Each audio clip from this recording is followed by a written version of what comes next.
ఒక చిన్న బండి అడుగుతున్నాయేమో, దేవుడు నీకు పెద్దదే ఇస్తాడు. చిన్న రేక్ షెడ్ అడుగుతున్నాయేమో, పెద్ద స్లాబ్ దేవుడు నీకు ఇవ్వాలనుకుంటున్నాడు. కొద్దిగా ఉద్యోగం చేసుకుని అల్లుడిని అడుగుతున్నాయేమో, దేవుడు మంచి అల్లుడిని నీకు ఇస్తాడు. నువ్వు అడుగు వాటికంటే, ఊహించు వాటికంటే అత్యధికముగా ఇచ్చే దేవుడు. ఎందుకని? మనలో కార్యసాధకమైన తన శక్తి చొప్పున అన్నాడు. అంటే మనలో ఎవరు పనిచేస్తున్నారో?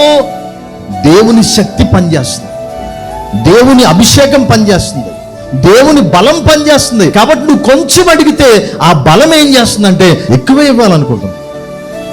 దేవుడేమి పేదోడు కాదు. ప్రార్థించే వారందరికీ కృప చూపడానికి ఐశ్వర్యవంతుడు ఆయన. ఆయన నీకు సమృద్ధిగా ఇస్తాడు. రక్షింపు నేరకున్నట్లు ఆయన చేతులు కురచ కాలేదు, విననేరకుండానట్లు ఆయన చెవులు మందము కాలేదంటాడు. చేతులు ఏం కురచ కాదు ఆయనకి, చెవులేం మందం కాదు. నీ ప్రార్థన ఏం చెప్పినా వింటాడు.